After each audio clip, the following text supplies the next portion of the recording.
Hello, thanks for joining me for your in-depth monthly horoscope for February for the Sun and the Ascendant. If you have yet to subscribe to my channel, please click or tap on the bell notification symbol. If you'd like to talk to me directly, you can do so on Twitter, or if you'd like a one-to-one consultation, please see the link beneath this video and check out my testimonials. Also, if you want an immediate analysis of what the future holds for you based on your time, date and place of birth, my affordable written reports, you can get 30% off on a special offer. If you get your character analysis too, please see the link beneath this video as well. Hiya Scorpio, and welcome to your in-depth monthly horoscope for February. Are you making home changes at the present time? Are there big shifts going on in the family? Are you looking to work from home, or have you had to work from home due to COVID, but now you're thinking perhaps this isn't for you, or it is? Because all these topics can be very much to the fore as you start this month, not least that Venus, the planet of love and affection, which has been in a very upbeat and bright part of your situation in recent weeks, moves on the first day into the sign of Aquarius, where it joins up with the Sun, Mercury, Jupiter and Saturn. Now, what's the significance of this? Well, Venus is very much to do with art and design. Libran people and Taurus people can often be very, very creative and skillful when it comes to home decor, clothes, fashion design and trends. Now, if you have a gift for those things anyway, something that is in your locker, a talent or asset, you can start to use in a much more active way. But for a lot of Scorpios, it could just be some home decor that you're going to change, a new colour scheme, perhaps some home furnishings. It's also possible that you'll be thinking about an addition to the family if you're looking to achieve that, because with Venus and Jupiter in your fourth house, that can be very helpful indeed. But of course, Mercury, the planet of communication, is tracking backwards as this month begins. This retrograde lasts to the 21st. It doesn't come out of shadow until mid-March on the 13th. So it is going to be important to work hard at interpersonal communications around your family life, but also around your closest circle too. But also Mercury in the fourth house in retrograde could make us a bit more reticent about sharing how we feel. Jupiter can make you more outgoing about how you feel.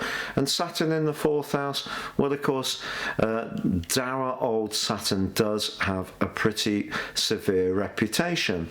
But Saturn here could see you thinking about adding a new bathroom, kitchen, an extension, moving to a new destination that may be more fitting for your needs.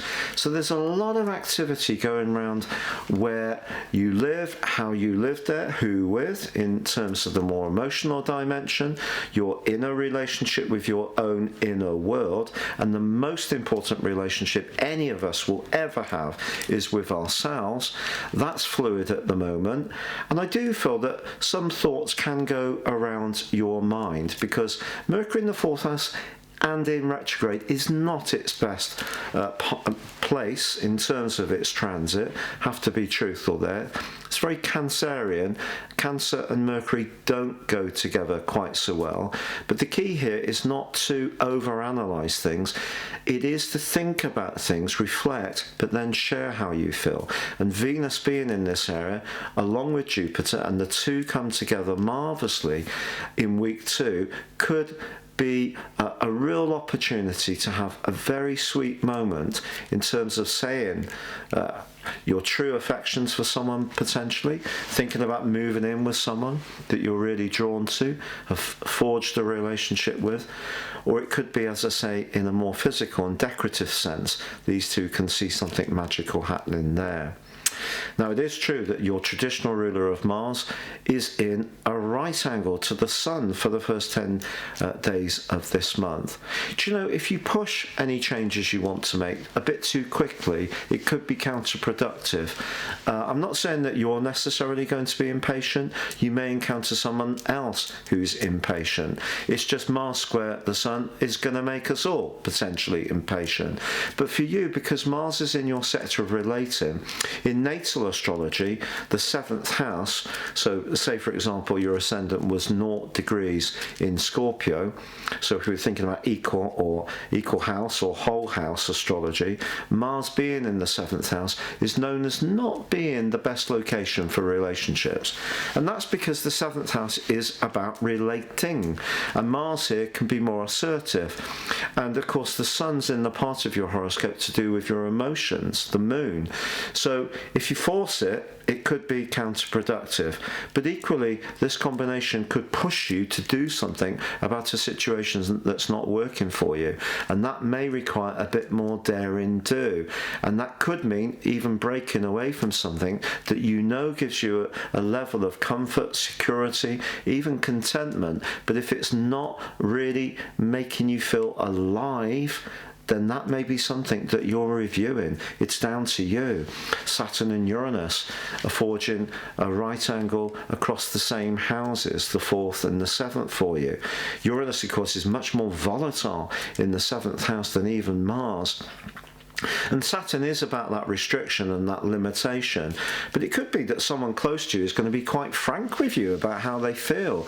Scorpio people, I find, are very lovely people, but can be quite direct about expressing points of view. Not always, sometimes can be very shy and understated, but Scorpio people, if they see something about others, can say it quite directly, quite blunt.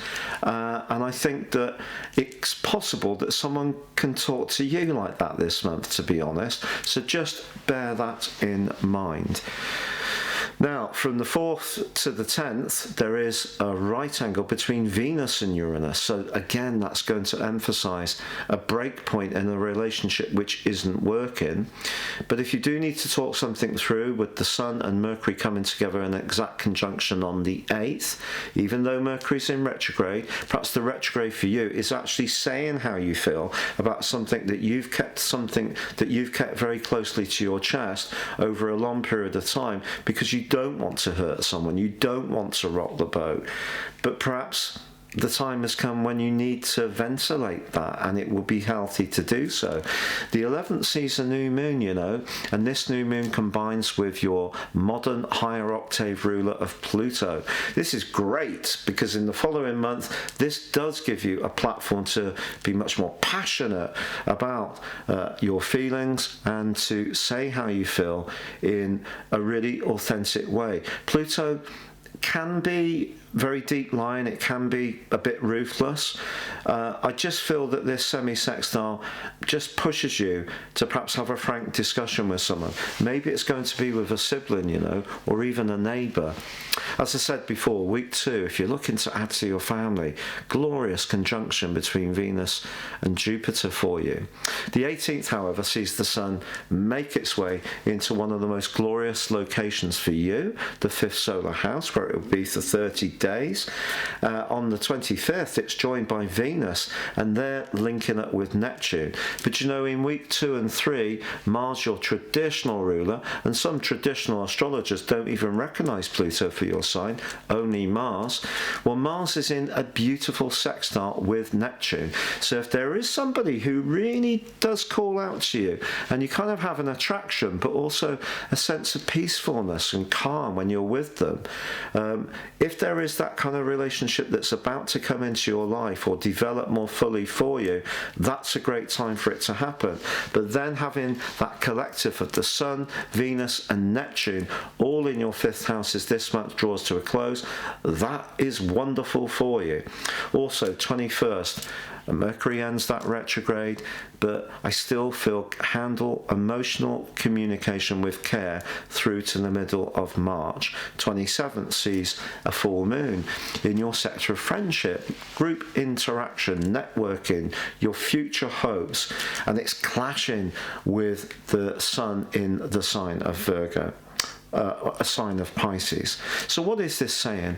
I think what this is saying, Scorpio, is ordinarily if it wasn't for COVID, you may have to do a little bit of a time management audit. But because this month is quite inward in some ways and quite reflective, perhaps by the time you even reach this full moon, you've sorted out more who you really want at the core of your life, because I think you're looking for a real sense of authentic connection in your emotional world. So even though this full moon is more about balancing social interaction with your love life or the needs of the many, your friends, against the needs of yourself, which is where the sun is in the 5th house, I think because Uranus, which is exalted in your sign, remember, but in its full in Taurus at the moment, I think because Uranus is in the mix, something unexpected could happen in the first 2 weeks of March. Are you going to make a key decision on a romantic relationship? I think it's possible. It could be to move in, it could be to move out. It just depends on your unique situation. One thing I would say, it is going to add some excitement and vigour to the end of this month and the start of March. Please stay safe, take care, goodbye.